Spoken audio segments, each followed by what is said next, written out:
sebetulnya dari awal masalah ini jadi saya melihat kasus Agus ini jadi, mohon maaf ya, melebar kemana-mana. Jadi urusan orang masing-masing jadi saling lapor, saling berantem. Jadi dampaknya ini, mohon maaf, menurut saya jadi negatif gitu.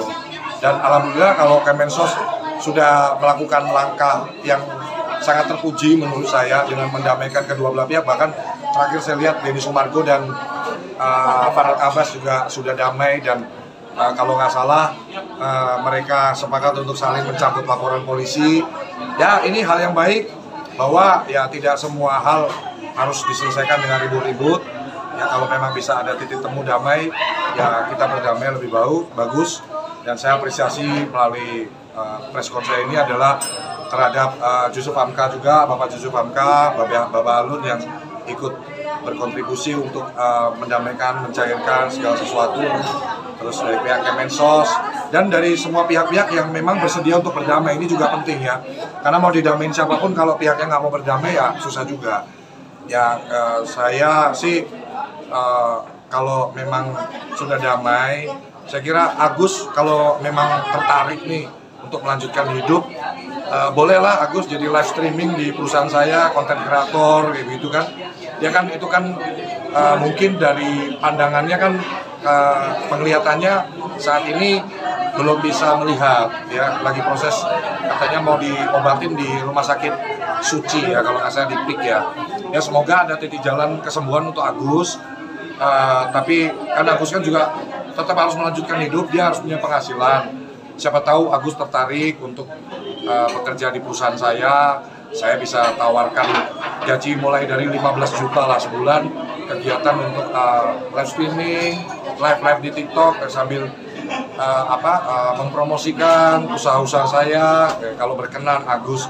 Karena saya kira komunikasi skillnya Agus harusnya kan cukup baik ya komunikasinya, cuman masalah di penglihatan saya kira nggak ada masalah ya. Kalau Agus berkenan bisa hubungin saya atau perusahaan saya untuk jadi konten kreator live streaming sambil live promosiin aja tuh usaha-usaha saya gitu. Bang, sedikit tanggapannya tentang Alvin Lim yang mempertanyakan pekerjaan Wafi sebagai apa selain untuk mengurus ODGJ, dan Alvin Lim sempat berstatement bahwa apakah seorang guru ataupun pelacur. Tanggapan abang seperti apa? Ya janganlah Bang Alvin Lim, saya juga kenal baik sama Pak Alvin Lim. Saya kira kalau boleh sih saya sarankan ke Alvin Lim jangan melebar ke yang bukan materi ya. Jadi ya ranah-ranah pribadi sih harusnya kita kesampingkan, harusnya kita hindari, karena kalau memang tupoksinya Pak Alvin Lim sebagai kuasa hukum dari Agus, ya lebih ke apa yang mau diperjuangkan, apa yang mau dimenangkan aja. Tapi saya kira kalau sudah masuk ke ranah pribadi, ke urusan-urusan yang ya kita belum tahu juga kan fakta yang sebenarnya seperti apa kan. Nah, namanya kita bermedia sosial ini kan kadang yang kita masih sifatnya bertanya atau belum menjadi fakta, kalau sudah kita goreng di sosial media ini, khawatir saya jadi menjadi presiden yang tidak baik untuk siapa yang kita bicarakan di situ gitu. Ya biar Tenovi bisa melanjutkan ke kehidupannya, atau mereka sudah berdamai, mereka sudah ada titik temu. Saya kira Pak Alvin Lim sangat cukup bijaksana lah, dengan sebagai orang yang dewasa, sebagai pengacara yang punya jam terbang tinggi.